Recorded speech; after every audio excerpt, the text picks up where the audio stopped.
nè ở đây video mới nè mẹn chỉ video AI rồi có video khai khai thế vì cứ chỉ lan Rolls Royce khỏi nên bật vào cót á đại phùa phượng khang chiềng chi đó rồi có Mustang ấy tiệt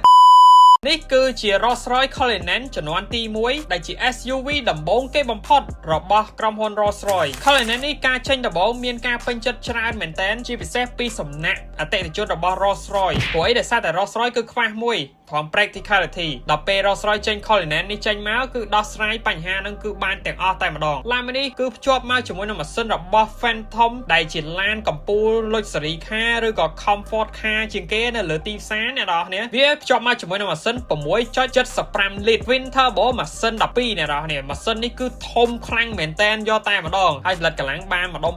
5.6 សេសអាហ្នឹងជាម៉ាស៊ីន original ដើមមកហើយបើនិយាយពីបទពិសោធន៍នៃការបើកបរឬក៏ត្រូវគេបើកបរជំនួសនេះអូអ្នកនរគ្នាដូចជិះនៅលើខ្យល់អញ្ចឹងគឺអណ្ដែតទៅតាមផ្លូវតែម្ដងក្លុកល្មមគឺអត់មានស្គៀបសោះហ្មងអ្នកនរគ្នាដោយសារតាឡានហ្នឹងប្រព័ន្ធបូមវាគឺល្អខ្លាំងមែនតែនទាំងលុយសេរីទាំងផាសសុខភាពហើយទាំងគុណភាពនៅផ្នែកខាងក្នុងនេះទៀតណាអ្នកនរគ្នាគឺគ្មាននរណាគេយកឈ្នះ Rolls Royce បានទេសូម្បីតែ Bentley Mercedes ក៏នៅមានកម្រិតផងដែរប៉ុន្តែសម្រាប់ឡាន Rolls Royce បាញ់ភ្លើងនេះណាអ្នកគឺមានតែមួយទេនៅខាងក្នុងពិភពលោកនេះដែលបាញ់ភ្លើងបានឆ្ងាយបែបនេះហើយឡានមួយហ្នឹងគឺនៅប្រទេសអង់គ្លេសទៀតហើយអ្នកសម្រាប់ឡានមួយនេះផ្ទាល់គឺមានការធូនសឹងតែសោះសាច់អ្នកមានតាំងពីការបដូរស៊ីម៉ាំងដោនផែប flame ធូនគឺមកចប់យកតែម្ដងការបាញ់ភ្លើងបានឆ្ងាយបែបនេះបើសិនជាមិនមានការធូនសម្រាប់បាញ់ភ្លើងទេគឺបាញ់អត់បានឆ្ងាយទេហើយម៉ាស៊ីន Twin Turbo Charge ចេះទៀតអូនិយាយទៅក្នុងការធូន flame នេះអ្នកគ្នាគឺសឹងតែថាងាយយកតែម្ដងណាអ្នកនេះសាកសម័យមើលទៅឡានលុចសេរីសម្រាប់ CEO